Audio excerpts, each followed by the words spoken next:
This is Day 6, Lecture 5. Today we're going to start talking about predicting values based on known quantities. And we're going to be using several of these formulas that are here.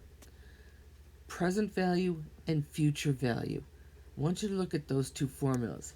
They are actually the exact same formula. If I look at those two formulas, let's take the present value one first.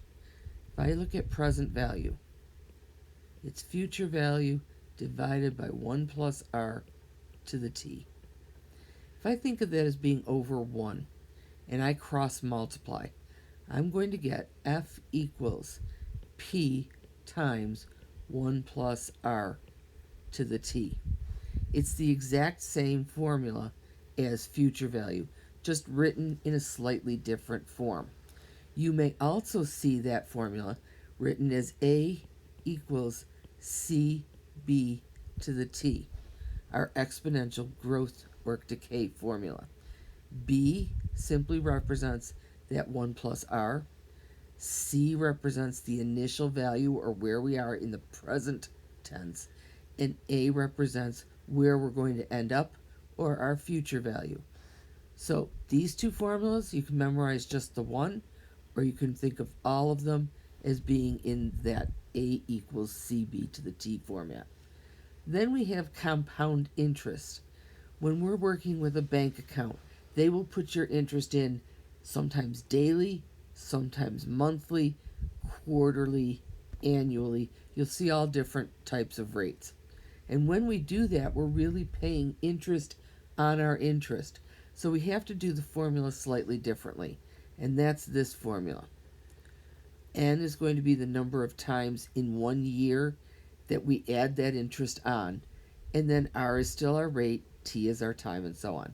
Notice that that N is also in the exponent. Now, if we're compounding continuously, which is not talking about a bank, you're never going to find a bank that compounds continuously. But in a biological sense, if you think of some sort of growth, it's going to grow constantly. It's not going to grow and then add something on in an hour, add something on the next hour. It's going to grow continuously. And so we use this formula. Now, if you look at the letters there, P-E-R-T, I will call that the PERT formula. P-E to the R-T. P-E-R-T, PERT. Then we're going to talk about how long it takes to double or take something to half of what it is. And we'll talk about that when the problems come up. Let's take a look at example 1. Example 1 is talking about the Environmental Protection Agency and a spill of radioactive iodine.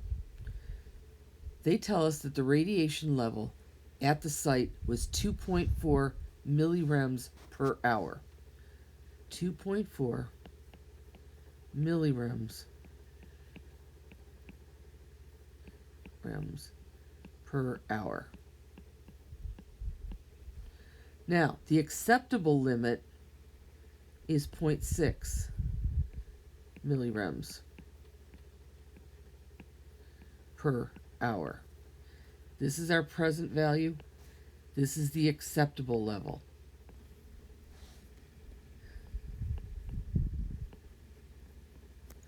Now, it says that the EPA ordered the evacuation of the surrounding area.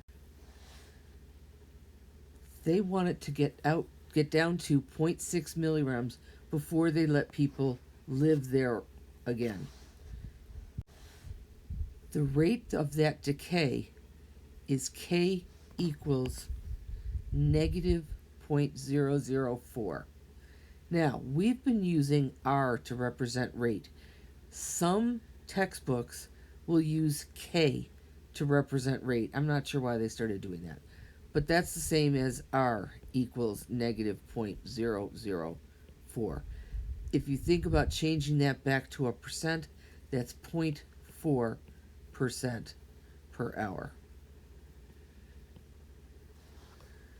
Now, we want to be able to find out what the level of radiation is 24 hours later. I notice that the decay is continuous. Because it's continuous, we have to use our PERT formula, P-E to the RT. I know that the initial value is 2.4. I know that my rate is negative 0.004, and we have T for time. I want to find out how much radiation is still in the area after 24 hours. So I'm going to put 24 in for T. 2.4 e to the negative 0.004 times 24. And I'm using a star for multiplication so it doesn't get confused with the decimal point. Now, when you put that into your calculator, you're going to get 2.180313639. We are going to usually round to 3 decimal places. So we're going to say that it's 2.180 millirems per hour.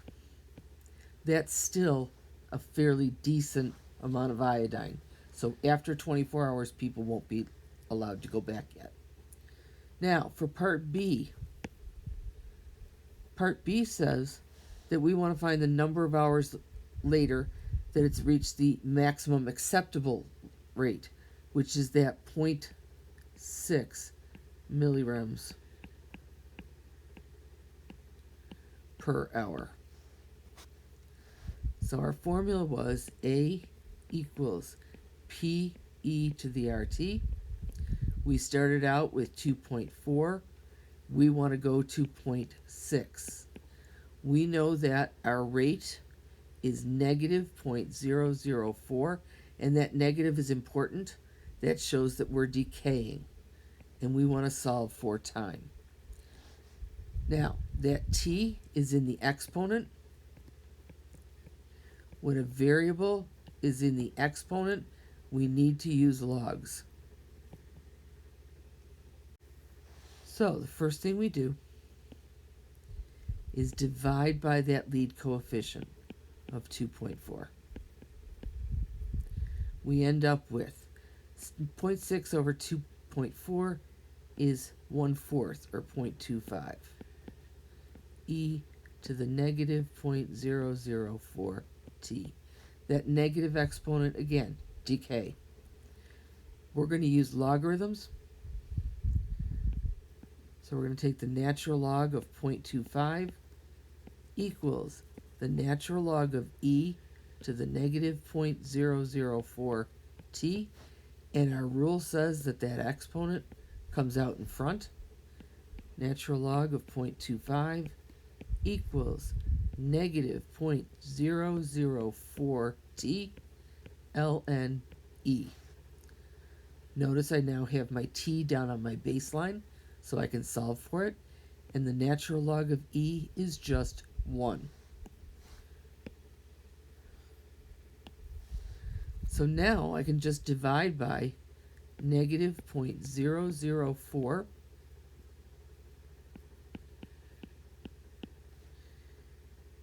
and I have t, natural log of 0.25 divided by negative 0.004. If you do that on your calculator, you will get 346.5735903, and we'll round to 3 decimal places. 346.573 hours. Now that's a lot of time for people to be out of their homes.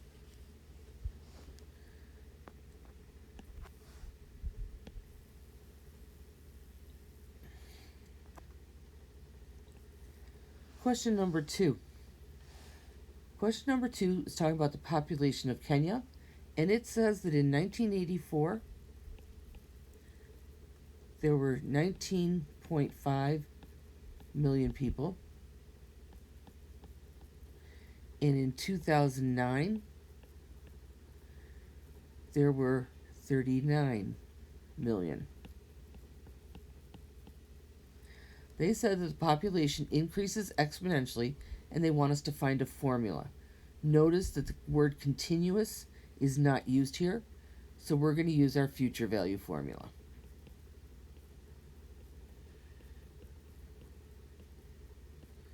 Now, I'm going to use this formula in a slightly different format.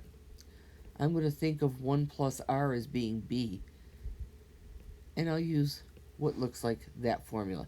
A equals cb to the t. C is that initial amount, A is the future amount, and B just represents that 1 plus r. Now, in order to find that formula, we know the A and the C values, but we don't know B.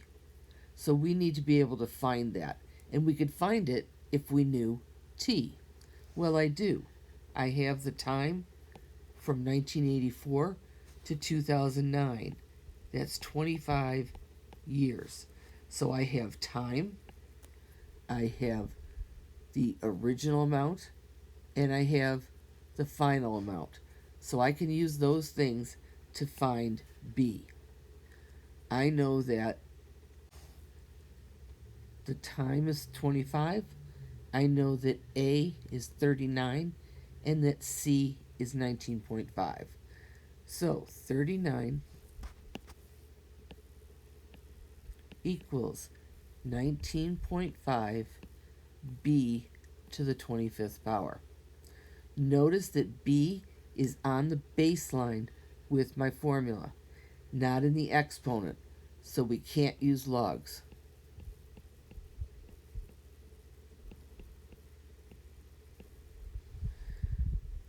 I'm still, however, going to divide both sides by that initial amount. 19.5 into 39 is 2. Now, if that was b squared equals 2, we would take the square root of both sides. Since it's the 25th power, we're going to take the 25th root of both sides. And that means I raise it to the reciprocal power, 1 over 25. So 2 to the 1 over 25 power is going to equal, when I raise a power to another power, I multiply those, and 25 times 1 over 25 is 1. So I get b to the first power, or just b, is 2 to the 1 over 25. Remember that if you're using a TI-83, you need to make sure that exponent is in parentheses. When you solve for b, you should get 1.028113827. So to write the formula, I'll round that to 3 decimal places. The formula would be our initial amount times our b value to the t power equals our a value, final value. There's our formula. Now, if you want to think of that as being r plus 1, I know that 1.028 is 1 plus 0.028. So that means our rate was 2.8% increase. I'm going to stop the video there. We will do the rest at class time.